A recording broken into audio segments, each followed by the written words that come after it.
नमस्कार दोस्तों, स्वागत है आपका स्टडी विद एम में। तो देखिए, आज आप सभी के लिए मैं लेकर आया हूं उत्तराखंड से संबंधित नए क्वेश्चनों की सीरीज।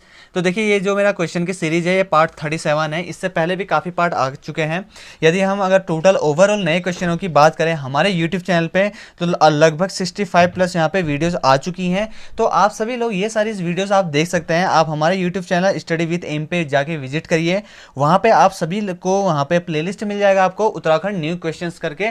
तो आप उस उत्तराखंड न्यू क्वेश्चंस के प्लेलिस्ट पे जाके उन सारी वीडियोस को देख सकते हैं। बाकी आज की इस वीडियो पे स्टार्ट करने से पहले आप सभी लोगों से एक ही रिक्वेस्ट करना चाहूंगा कि यदि आप सभी लोग हमारे यूट्यूब चैनल पर नए हैं तो आप हमारे यूट्यूब चैनल को सब्सक्राइब जरूर कर लीजिएगा। बाकी बगल में बेल आइकन है, उसे जरूर प्रेस कर लीजिएगा ताकि जो भी हमारे यूट्यूब में वीडियोज आती हैं उनका नोटिफिकेशन आपको जल्द से जल्द पहुंचे। तो देखिए, जैसा कि मैंने अपनी पिछली वीडियोस पे बताया था आप सभी लोगों से कि आप अपना जो स्कोर है वो नीचे मेरे को कमेंट बॉक्स करिएगा। तो देखिए, आज मैं 26 क्वेश्चंस लेकर आया हूं। तो आपको ये बताना है कि आपका 26 में से कितना स्कोर रहा।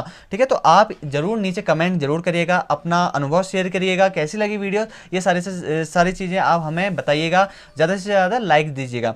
तो देखिए, आज की वीडियो को स्टार्ट करते हैं।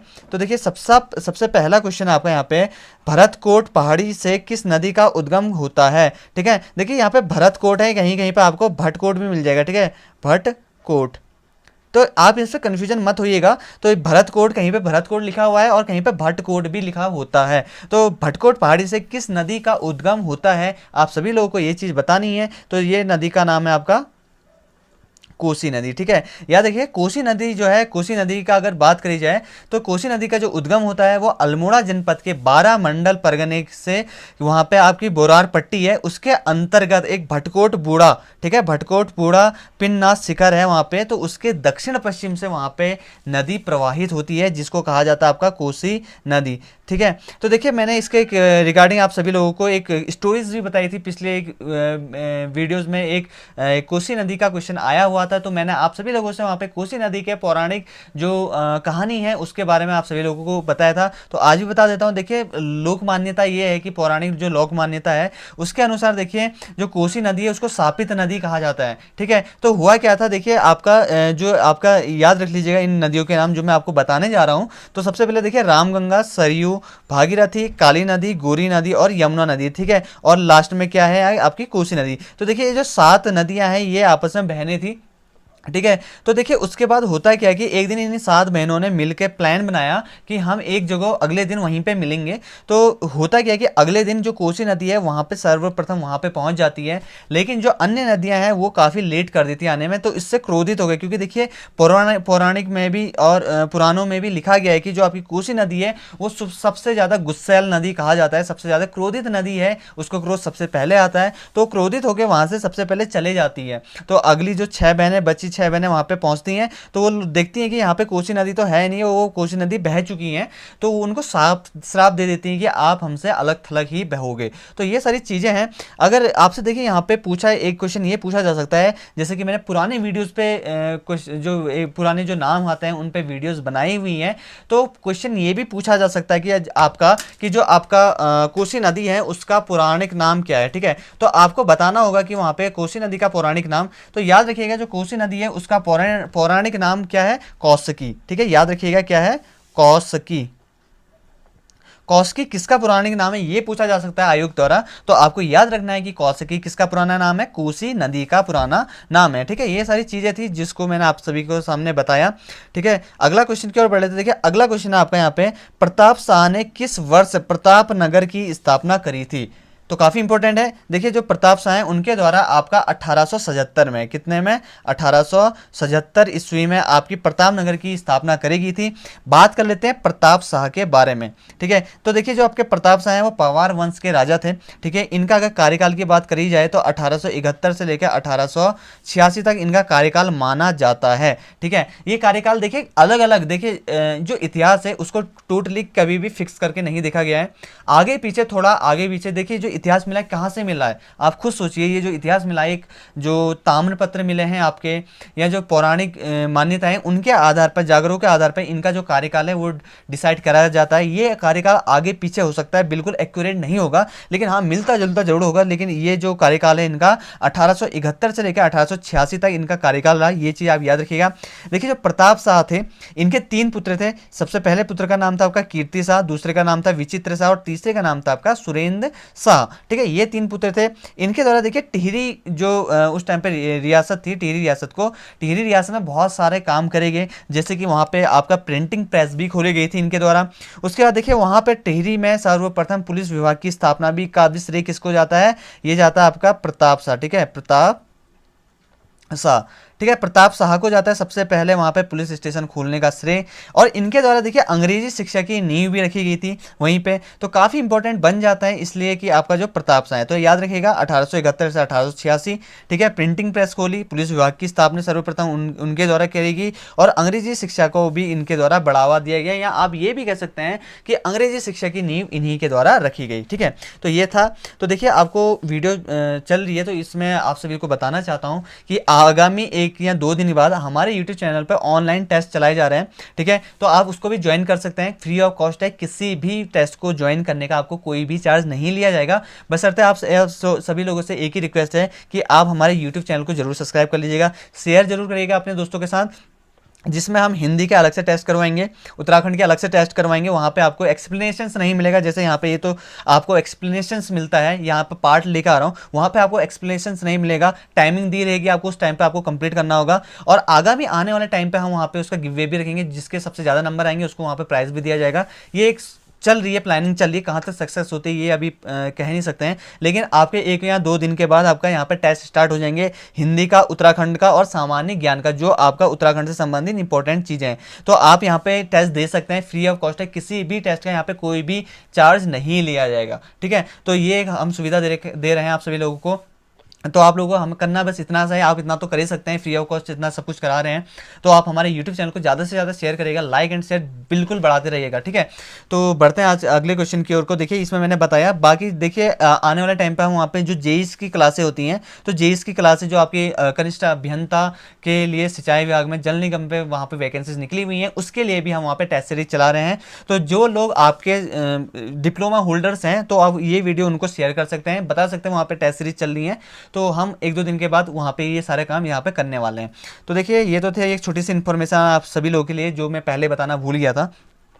अगले क्वेश्चन की ओर बढ़ लेते हैं। देखिए अगला क्वेश्चन आपको यहाँ पे, कत्यूरी वंश के जिलों का सर्वोच्च पदाधिकारी क्या कहलाता था? काफी इंपॉर्टेंट है, देखिए पूछा जा चुका है पहले भी। जो आपका कत्यूरी वंश है उसमें जो जिले का सर्वोच्च पदाधिकारी होता था उसको कहा क्या जाता था? तो याद रखिए उसको कहा जाता था आपका विश्वपति। ठीक है, क्या कहा जाता था? विश्वपति। ठीक है, आप इसको नाम नोट कर ले सकते हैं जिनको नहीं पता कि जो आपका कत्यूरी राजवंश था उसका आपका पदाधिकारी होते थे उनको क्या कहा जाता था। देखिए जैसा कि मैंने आपको बताया कि जिले का जो सर्वोच्च पदाधिकारी होता था, उसको क्या कहा जाता था? विश्वपति कहा जाता था। इसी के साथ साथ कुछ चीज़ें और बता देता हूं जो कि आगामी जो आपके पेपर होने वाले हैं उसमें काफ़ी इंपॉर्टेंट बन जाएगा। देखिए सबसे पहले आपको इनमें जो कत्यूरी राजवंश था उसमें सीमाओं की सुरक्षा का जो भार होता था, जो सीमाओं की सुरक्षा का भार जिन सैनिकों पर छोड़ा जाता था, जिन पदाधिकारियों को छोड़ा जाता था, उनको कहा जाता था आपका प्रांतपाल। इसको आप याद रख लीजिएगा, ठीक है, नोट कर लीजिएगा। दूसरा ये भी पूछा जा सकता है कि जो आपके कत्यूरी राजवंश था उसमें गिरी द्वारों के रक्षक को क्या कहा जाता था? ये भी पूछा जा सकता है, उसको कहा जाता था घट्टपाल। ठीक है, याद रखिए घटपाल कहा जाता था उसको। ठीक है, उसके बाद देखिए आपका जो व्यक्तिगत निगरानी रखता था, व्यक्तियों की निगरानी अपने राज्य में, कत्यूरी राजवंश के राज्य में व्यक्तियों की निगरानी रखता था, उसको क्या कहा जाता था? उसको याद रखिएगा आप, वर्मपाल। ठीक है, वर्मपाल कहा जाता था उनको। ठीक है, उसी के साथ साथ देखिए एक और चीज़ है, जो लास्ट पॉइंट है आपका हमारा यहाँ पे, जो नदी घाट और नदी घाटों से के रास्ते आगमन की सुविधा हेतु जो वहाँ पे कर वसूला जाता था उनको क्या कहा जाता था? उनको कहा जाता था आपका नरपति। ठीक है, ये चीज़ें आप याद रखिएगा, कुछ की पॉइंट हैं जो कि पूछे जाते हैं आयोग के द्वारा बार बार, तो आपको ये याद रखना है। अगला क्वेश्चन की ओर बढ़ लेते हैं। देखिए अगला क्वेश्चन आपका यहाँ पे, उत्तराखंड के किस धाम भंतूज उत्सव मनाया जाता है? ठीक है, ये बहुत नया क्वेश्चन है। इसका आंसर मेरे को लगता है बहुत सारे लोगों को आता भी होगा, कुछ लोग को तो इसका आंसर आता होगा, वो अच्छी बात है, लेकिन बहुत सारे लोगों को इसका आंसर पता होगा। लेकिन ये आप ये वर्ड सुन के ना थोड़ा सा कन्फ्यूजन हो रहे हैं। ठीक है। तो देखिए आपको जो भतूज उत्सव है, इसको आप जो अन्नकूट मेला लगता है, कहाँ पे लगता है? केदारनाथ में लगता है ना। तो ये कहाँ पे मनाया जाता है उत्सव? केदारनाथ। ठीक है, केदारनाथ देखिए भरतूज जो उत्सव है इसे अन्नकूट मेला भी कहा जाता है, कुछ लोग इसे अन्नकूट मेला भी कहते हैं, लेकिन स्थानीय भाषा में इसे भतूज उत्सव भी कहा जाता है। ठीक है, तो आपको ये चीज़ें याद रखनी है। अब बात कर लेते हैं केदारनाथ के बारे में। देखिए मैंने आपको बताया कि जो उत्तराखंड के किस, यहाँ पे मैं एक बार फिर से क्वेश्चन रिपीट कर देता हूँ। देखिए यहाँ पे उत्तराखंड के किस धाम में भतूज उत्सव मनाया जाता है? तो किस धाम में मनाया जाता है? केदारनाथ धाम में। ठीक है, याद रखिएगा आप, केदारनाथ धाम। ठीक है, केदारनाथ धाम में मनाया जाता है आपका भतूज उत्सव। ठीक है, अब बात कर लेते हैं। देखिए जो यह उत्सव होता है, इसमें देखिए स्थानीय लोग जो होते हैं उसमें अनाज हो गया, चावल हो गया, आपका झंगोरा हो गया, कौड़ी हो गया आदि का जो लेप बनाते हैं। ठीक है, उस टाइम पे जैसे कि आपको पता ही होगा जो अन्नकूट मेला है उसमें भी क्या चढ़ाए जाते हैं? अनाज चढ़ाए जाते हैं। तो ये भी उसी का टाइप है, उसी का स्वरूप है आपका। इसको भी कुछ लोग जो अन्नकूट मेला है उसको भतूज उत्सव भी कह लेते हैं। तो इस उत्सव में होता है क्या है कि जो स्थानीय लोग होते हैं उनके जो अनाज हो रहे होते हैं, जैसे कि चावल हो गया, झंगोरा हो गया, कौड़ी होगी आदि का जो लेप बनाकर कहाँ पे चढ़ाते हैं? यहाँ पे शिवलिंग पे चढ़ा देते हैं। ठीक है, उसके बाद क्या होता है कि लेप चढ़ाने के बाद उस दिन रात्रि भर के जो केदारनाथ धाम है वहाँ के कपाट खुले रहते हैं। लगभग 8 बजे के टाइम पे वहाँ पे भतूज मेला का आयोजन किया जाता है रात्रि में। ठीक है, और प्रातःकाल जब रात्रि में जब इसका भतूज मेला का आयोजन किया जाता है जिसमें आपका लेप चढ़ाया जाता है आपका अनाजों का, उसके बाद दूसरे दिन प्रातःकाल उठ के इस लेप को किस नदी में प्रवाहित कर दिया जाता है? वो कर दिया जाता है आपका मंदाकिनी। बहुत इंपॉर्टेंट पॉइंट है, पूछा जा सकता है। हम ये सोच के चल रहे हैं कि जो भी उत्तराखंड के बिल्कुल नए क्वेश्चन, देखिए उत्तराखंड आयोग लगभग आपके 40 उत्तराखंड के क्वेश्चन में से आपका 5 से 6 क्वेश्चन ऐसे देता है जो बिल्कुल नए होते हैं। पूरी कोशिश कराई जा रही है हमारे द्वारा, स्टडी विद एम के द्वारा, कि आपका ये 5 से 6 जो क्वेश्चन है वो भी स्कोर हो। ठीक है, तो आपको बहुत ध्यान से रखना है। यहाँ पे आपको बताया गया मेरे द्वारा कि जो आपका भतूज मेला होता है उसका आयोजन किया जाता है केदारनाथ धाम में, और रात्रि को 8 बजे के टाइम पे वहाँ पे भतूज उत्सव स्टार्ट होता है। और अगले दिन प्रातः जो शिवलिंग पे लेप लगाया रहता है अनाजों का, उसको प्रवाहित कर दिया जाता है। उस लेप को कहाँ पे? मंदाकिनी नदी में प्रवाहित कर दिया जाता है। ठीक है, और वहाँ पे ऐसी मान्यता है इस लेप को प्रवाहित करने की, जो भी अनाजों में विषायुक्त होते हैं, विषायुक्त जो पदार्थ होते हैं वो पदार्थ उसमें मिट जाते हैं या फिर समाप्त हो जाते हैं। ठीक है, तो ये कुछ इंपॉर्टेंट चीज़ें हैं जिसको आपको पता होना चाहिए, जो सारी चीज़ें। ठीक है, उसके बाद देखो यार, आप सभी लोग से एक ही रिक्वेस्ट करना चाहूँगा, जिन लोगों ने अभी तक हमारे यूट्यूब चैनल को सब्सक्राइब नहीं किया, सब्सक्राइब कर लीजिएगा, ज़्यादा से ज़्यादा लाइक दीजिएगा, अपने दोस्तों के साथ शेयर जरूर करिएगा। ठीक है, अगला क्वेश्चन है आपका, यहाँ पे देखिए, खस परिवार कानून पुस्तक के लेखक का नाम। ठीक है, काफ़ी इंपॉर्टेंट है। जो खस परिवार है, ये जो खस परिवार कानून, ये जो पुस्तक है ये किसके द्वारा लिखी गई? ठीक है, इंपॉर्टेंट क्वेश्चन है। तो याद रखिएगा जो आपका खस परिवार जो कानून है उसके जो रचयिता है वो है आपका LD जोशी। ठीक है, LD जोशी जी के द्वारा लिखी गई है आपका खस परिवार कानून पुस्तक। ठीक है, तो ये सारी चीजें आपको याद रखनी है। अगला क्वेश्चन है आपका, देखिए अगले क्वेश्चन की ओर बढ़ लेते हैं।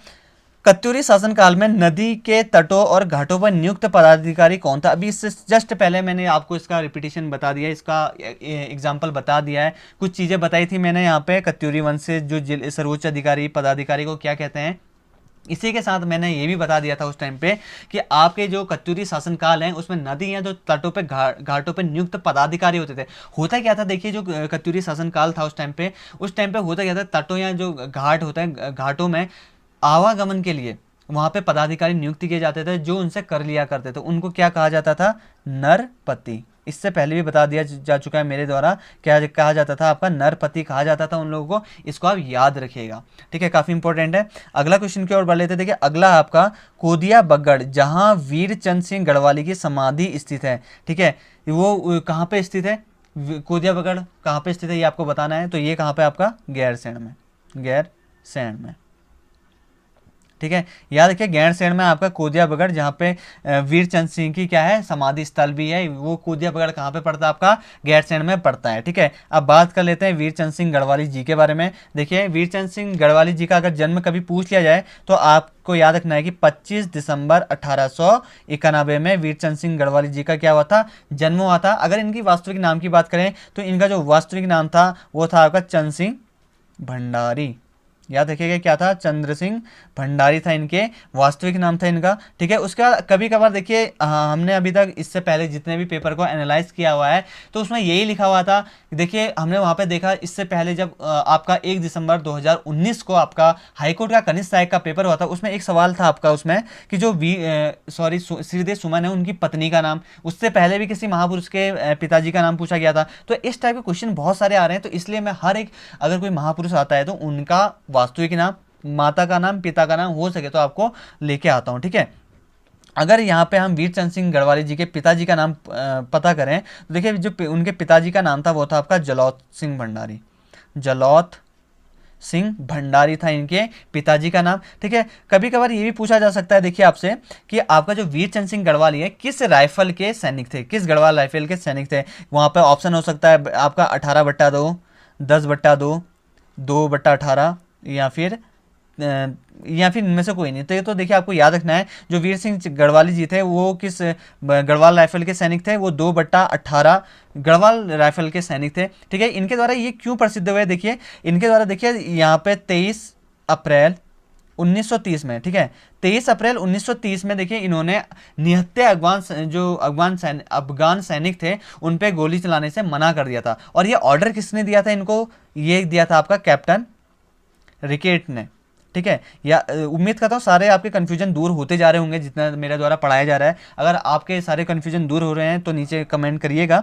तो देखिए यहाँ पे मैंने बताया कि 23 अप्रैल 1930 को, ठीक है, इनके द्वारा 23 अप्रैल 1930 को कैप्टन रिकेट के द्वारा आदेश दिया गया कि आप निहत्थे जो अफगान सैनिक हैं उन पे गोलियां चलाइए। लेकिन वहाँ पे जो आपके वीर चंद सिंह गढ़वाली है इन्होंने सीधे सीधे मना कर दिया। तो इसी से प्रेरित होकर देखिए वहाँ पे जो मोतीलाल नेहरू थे, मोतीलाल नेहरू ने 23 अप्रैल 1930 को गढ़वाल दिवस के रूप में भी मनाए जाने का प्रण लिया है। तो ठीक है, तो ये सारी चीज़ें थी।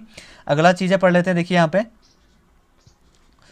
कुमाऊं का प्रथम कवि किसे कहा जाता है, काफी इंपॉर्टेंट क्वेश्चन है। इसमें ये भी पूछा जा सकता है आयोग द्वारा कि उत्तराखंड का या फिर कुमाऊं का प्रथम कवि किसे कहा जाता है, तो इनका नाम है आपका गुमानी पंत। ठीक है, काफी इंपॉर्टेंट नाम है गुमानी पंत जी के द्वारा।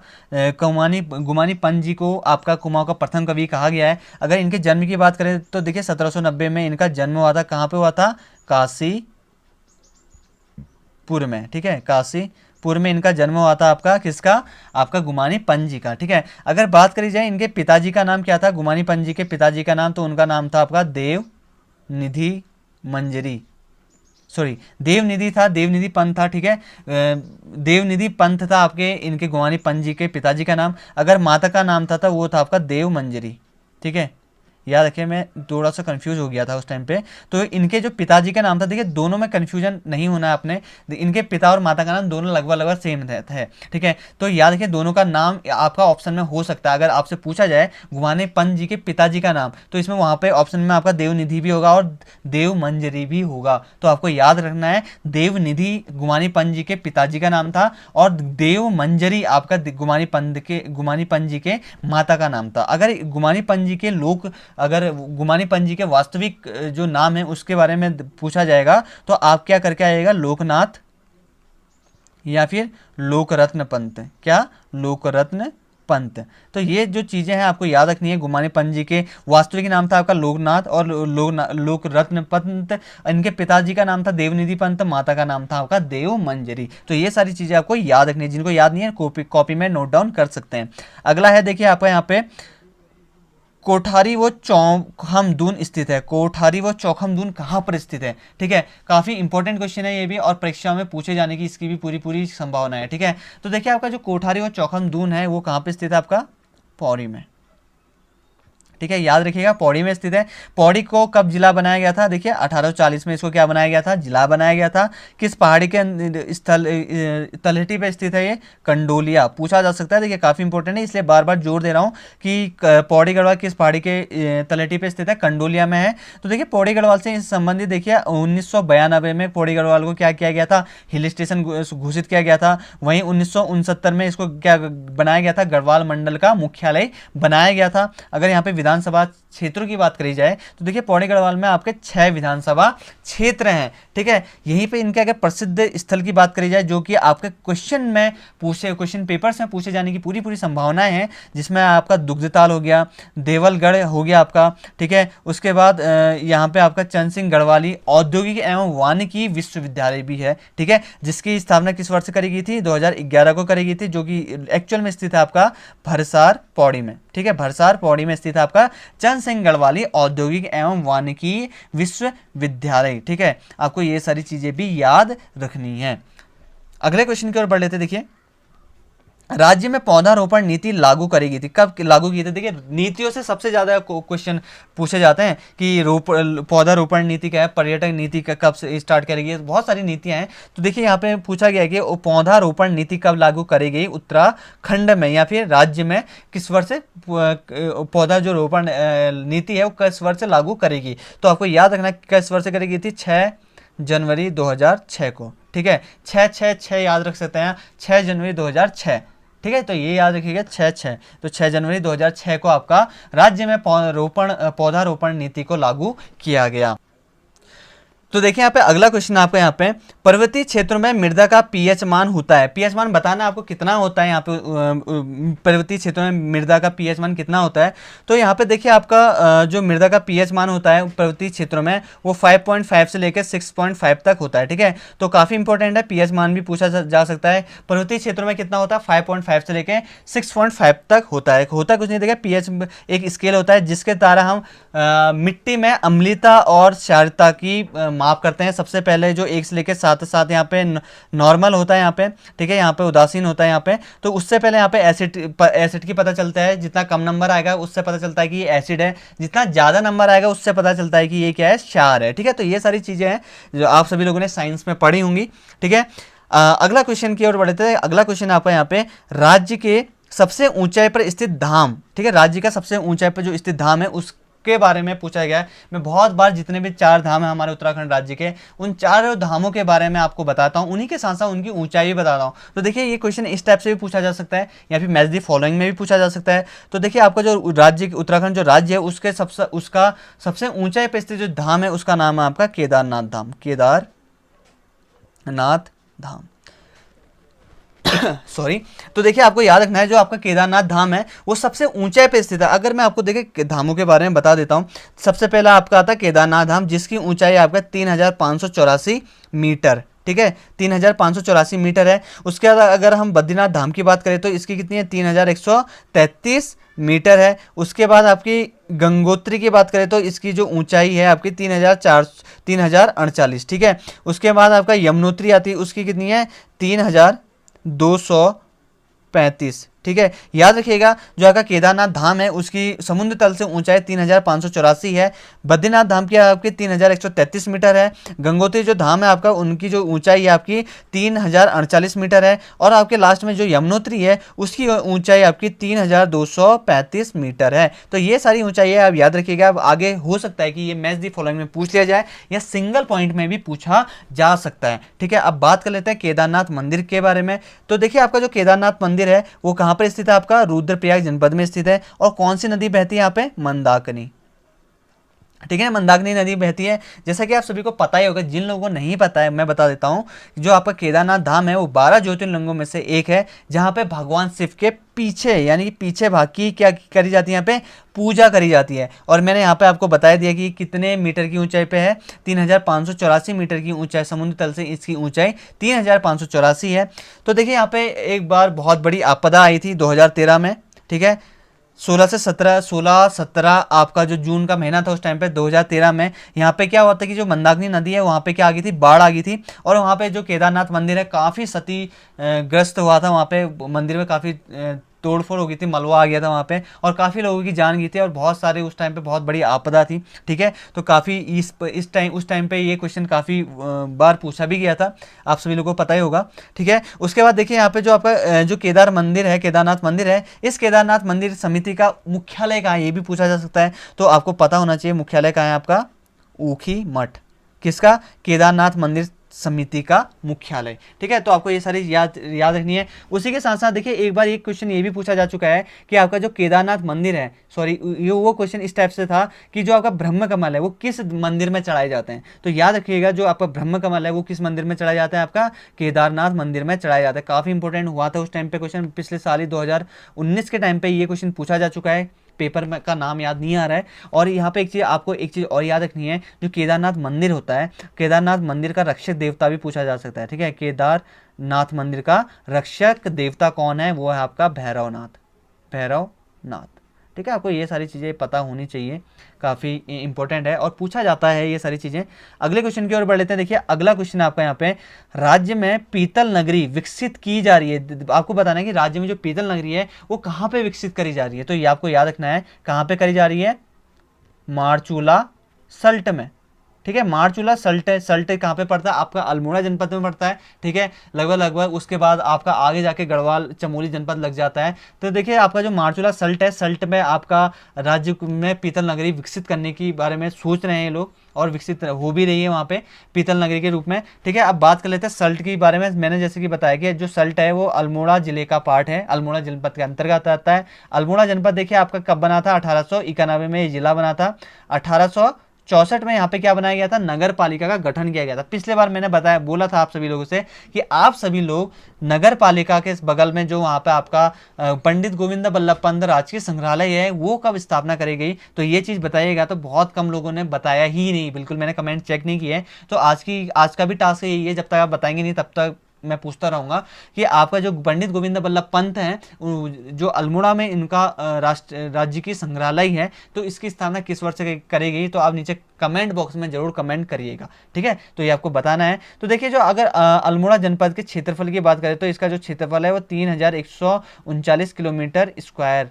ठीक है, यहाँ का क्या है, ये क्षेत्रफल है आपका अल्मोड़ा जनपद का। अल्मोड़ा जनपद को देखिए आपका राजाओं की क्या कहा जाता है, घाटी भी कहा जाता है। ठीक है, और यहाँ पे देखिए प्रसिद्ध डोल आश्रम, देखिए डोल आश्रम के लिए अभी तक क्वेश्चन नहीं बना है, लेकिन डोल आश्रम पर क्वेश्चन जरूर बनेगा क्योंकि प्रसिद्ध है ये डोल आश्रम अल्मोड़ा का। तो देखिए जो डोल आश्रम है वो किसके द्वारा बनाया गया, योगी कल्याण दास। ठीक है, याद रखिएगा योगी कल्याण दास जी के द्वारा बनाया गया था 1990 में, वर्ष पूछा जा सकता है। और यहीं पे देखिए आपका जो राम पादुका तीर्थ है, कहाँ पे स्थित है आपका राम पादुका तीर्थ है, पूछा जा सकता है। राम पादुका तीर्थ है, देखिए जो आपका राम पादुका तीर्थ है ये भी आपका कहाँ पे स्थित है, आपका चौखुटिया। ठीक है, चौखुटिया अल्मोड़ा जनपद से मात्र 90 किलोमीटर की दूरी पे स्थित है। तो याद रखिएगा चौखुटिया पे स्थित है आपका। ठीक है, राम पादुका तीर्थ काफी इंपॉर्टेंट है, आप सभी लोग इसको नोट डाउन कर लीजिएगा जिन लोगों को पता नहीं है। ठीक है, अगला है देखिए आपका 52 गढ़ों में पहला गढ़ माना जाता है। ठीक है, गढ़ों के बारे में भी बहुत सारे सवाल पूछा जा गया है। VPDO जो आपकी परीक्षा हुई थी आपकी 2018 में, वहाँ पे भी आपका एक सवाल पूछा गया था, गढ़ों के नाम पूछे गए थे वहाँ पे भी। उसमें मेरे को ध्यान में नहीं आ रहा कौन सा गढ़ पूछा गया था, लेकिन गढ़ों के लिए वहाँ पे भी सवाल पूछा गया है। तो आपको याद रखना है कि हमारे जो 52 गढ़ हैं, गढ़वाल का गढ़ है, उसमें पहला गढ़ कौन सा माना जाता है, वो माना जाता है आपका नागपुर गढ़। ठीक है, याद रखिएगा नागपुर गढ़ को पहला गढ़ माना जाता है, जहाँ पे आपके नाग देवता का मंदिर है, इसीलिए उसको क्या बोला जाता है, नागपुर गढ़। ठीक है, तो मैं इंपॉर्टेंट गढ़ों के नाम बता देता हूँ। देखिए जिसमें आपका पहला गढ़ है आपका नागपुर गढ़, दूसरा गढ़ है आपका कोल्लीगढ़, तीसरा है आपका रवाड़गढ़, चौथा है आपका फलियाड़गढ़। ठीक है, ये 4 गढ़ आपको स्टार्टिंग के याद होना चाहिए, पहला नागपुरगढ़, दूसरा कोल्लीगढ़, तीसरा रवाड़गढ़, चौथा है आपका फलियाड़गढ़। ठीक है, ये 4 आपको याद होने चाहिए। उसी के साथ साथ आपका 52वां गढ़, क्योंकि देखिए या तो स्टार्टिंग का पूछेगा या तो लास्ट का पूछा जाएगा। तो 52वां जो गढ़ है वो है आपका लोधनगढ़।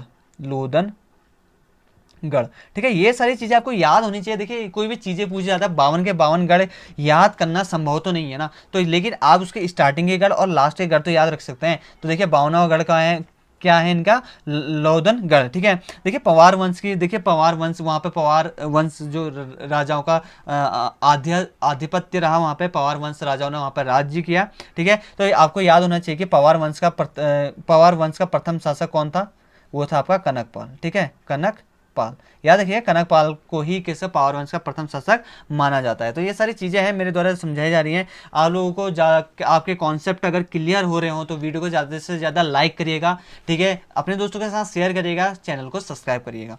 अगला है देखिए, अगले क्वेश्चन की ओर बढ़ लेते हैं। अगला क्वेश्चन है आपका यहाँ पे, गढ़वाल क्वीन के नाम से किस पर्वत को जाना जाता है? काफी इंपॉर्टेंट है। देखिए गढ़वाल क्वीन, ठीक है, गढ़वाल क्वीन के नाम से किस पर्वत को जाना जाता है ये आपको बताना है। तो ये जाना जाता है आपका नीलकंठ पर्वत, नीलकंठ पर्वत, ठीक है, नीलकंठ पर्वत को जाना जाता है आपका गढ़वाल क्वीन के नाम से, जो किस जनपद के अंतर्गत आता है? वो आता है आपका चमोली, ठीक है। ये काफ़ी अच्छा पर्यटक है। यहाँ पे देखिए, यहाँ से बद्रीनाथ धाम से भी देखा जा सकता है आपका यहाँ पे नीलकंठ पर्वत को, ठीक है। तो काफ़ी इंपॉर्टेंट है, क्योंकि इसको क्या कहा जाता है? गढ़वाल क्वीन के नाम से भी गढ़वाल क्वीन की संज्ञा दी गई है आपको, किसको? नीलकंठ पर्वत को, ठीक है, इसको याद रखिएगा, नीलकंठ पर्वत। अगला है आपका, देखिए यहाँ पे, गंगोत्री का गंगा माता का मंदिर किसके द्वारा बनाया गया था? काफी इंपॉर्टेंट है ये भी। तो देखिए, जो गंगोत्री का गंगा माता का जो मंदिर है वो बनाया गया था आपका किसके द्वारा? अमर सिंह थापा, ठीक है, याद रखिएगा, नोट डाउन कर लीजिए जिनको पता नहीं है। अमर सिंह थापा जी के द्वारा बनाया गया था आपका गंगोत्री का गंगा माता का मंदिर। जान लेते हैं गंगोत्री धाम को। देखिए, उत्तराखंड के 4 धामों से एक धाम गंगोत्री धाम भी है, जो कि आपके उत्तरकाशी जनपद में है, ठीक है। और किस नदी के किनारे है? यह आपका भागीरथी नदी के किनारे है, ठीक है, किनारे पे या उनके पास से बसा हुआ आपका गंगोत्री धाम।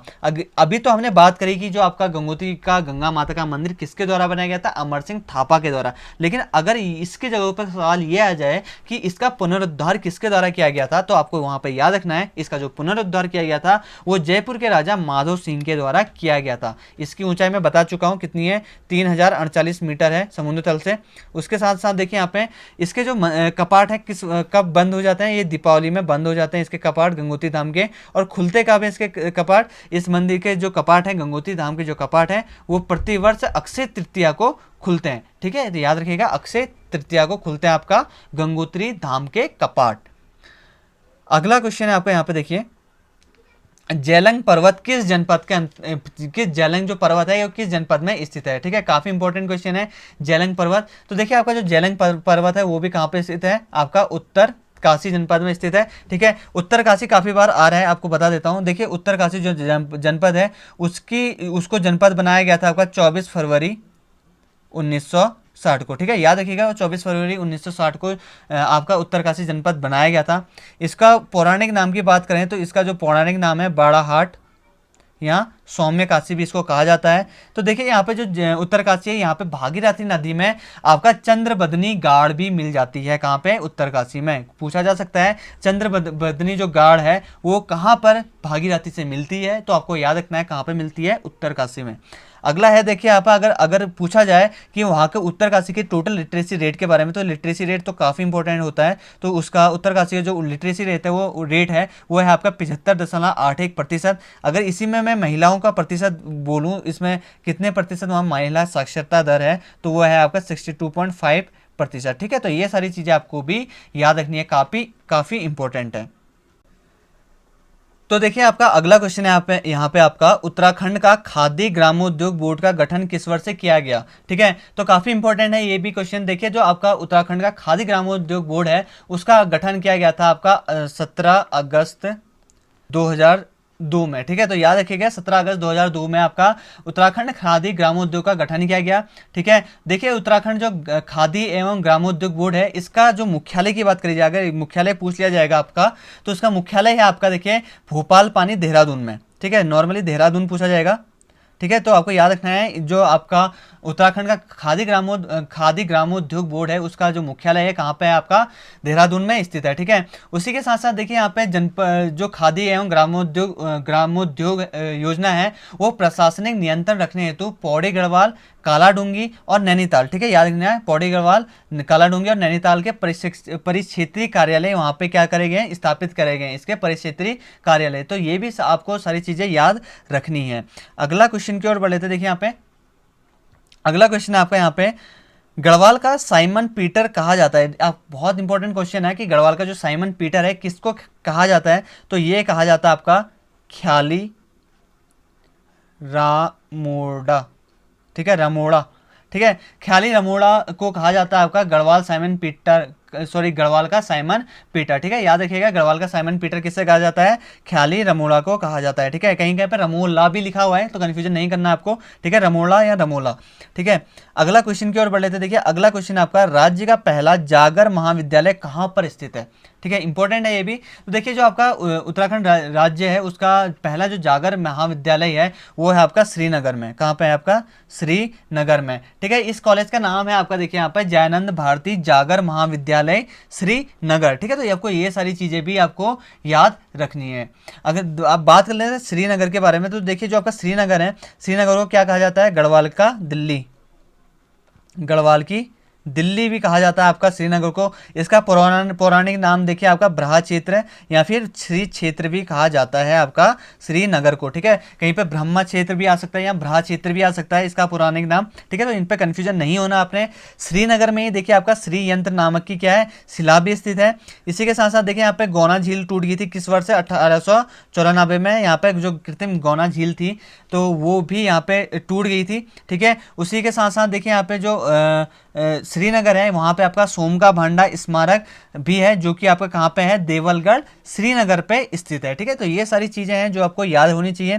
सॉरी इससे पहले मैंने उसको कृत्रिम झील बोल दिया शायद। तो देखिए हुआ कुछ नहीं था, वहाँ पे जो एक पहाड़ था उसके टूटने के कारण वहाँ पे नदी का मार्ग अवरुद्ध हो गया था, जिसके कारण गौना झील बन गई थी अपने आप। उसके बाद में वो 1894 टाइम पे क्या हो गई थी और टूट गई थी और वहाँ पे भारी क्षति उठानी पड़ी थी श्रीनगर को। अगला क्वेश्चन है आपका, देखिए यहाँ पे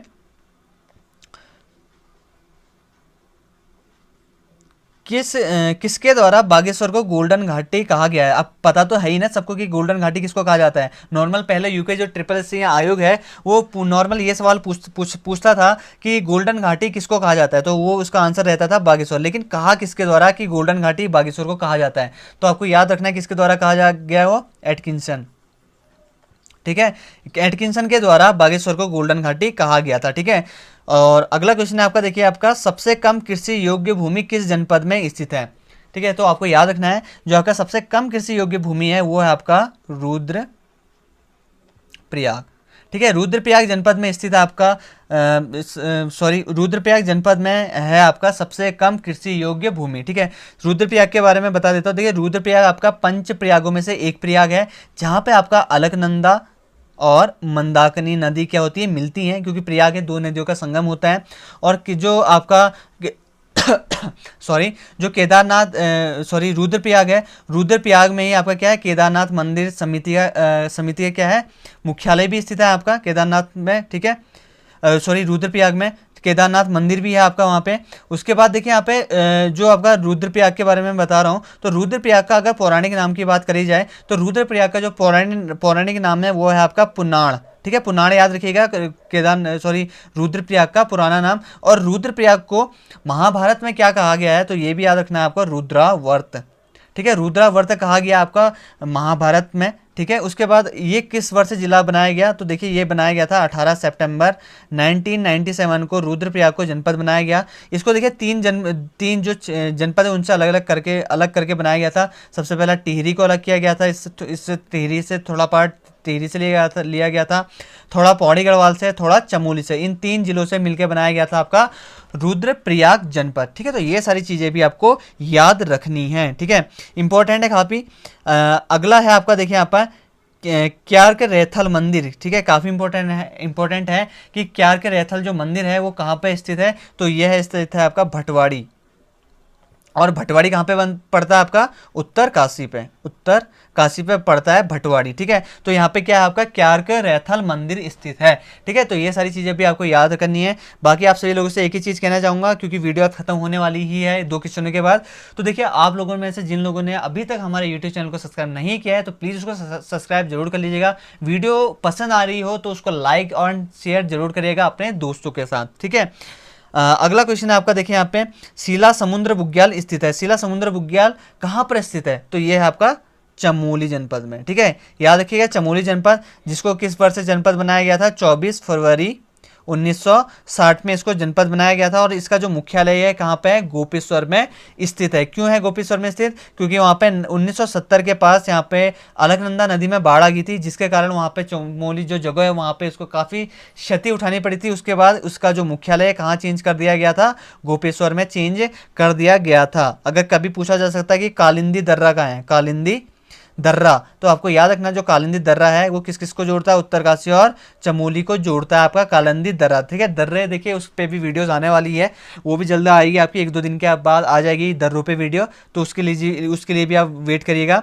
उसके बाद देखिए आपको जो चमोली है वहाँ पर विरही ताल भी है, आपका नरसिंह ताल भी है, जो कि इंपॉर्टेंट आपके point of exam point of view से। ठीक है, अगला और इस वीडियो का लास्ट क्वेश्चन है, 26 क्वेश्चन लाया था आज की इस वीडियो पे। सलधार नामक गर्म झरना कहाँ पे है, सलधर करके। ठीक है, तो आपको याद रखना है जो सलधर झरना गर्म झरना है वो कहाँ पे स्थित है, चमोली जनपद में स्थित है। ठीक है, काफ़ी इंपॉर्टेंट है ये भी, और इसको भी आप याद रखिएगा। तो ठीक है दोस्तों, आज की वीडियो को हम यहीं पे समाप्त करते हैं। उम्मीद करते हैं आप सभी लोगों से कि आप सभी लोगों को हमारी ये सारी वीडियोस पसंद आई होगी। वीडियो पसंद आई तो लाइक करने में कोई भी कंजूसी मत दिखाइएगा, लाइक जरूर करिएगा। दोस्तों के साथ ज़्यादा से ज़्यादा शेयर करिएगा अपने, क्योंकि देखिए आपके पेपर्स जैसे कोरोना का जो ये संक्रमण और ये महामारी ये जैसी कम हो जाएगी उसके बाद आपका पेपर होने स्टार्ट हो जाएंगे, तो आपको अपनी तैयारी बिल्कुल स्ट्रांग रखनी है। ठीक है, इसको बिल्कुल भी आप धीरे वे में मत लीजिएगा, कम मत लीजिएगा, क्योंकि देखिए अगर आप आज पढ़ाई नहीं करेंगे तो शायद कोई और आज पढ़ाई कर रहा होगा और वो आपकी सीट लेके चले जाएगा। तो ठीक है, आपको पढ़ाई करनी है। तो ठीक है दोस्तों, आज की इस वीडियो को यहीं पे ख़त्म करते हैं। उम्मीद करता हूँ सभी लोगों को हमारी यह वीडियो पसंद आई होगी, और आगामी जितने भी आप सभी लोगों के पेपर होने वाले हैं उन सभी के लिए स्टडी विद एम की ओर से अभी से wish you all the best. धन्यवाद।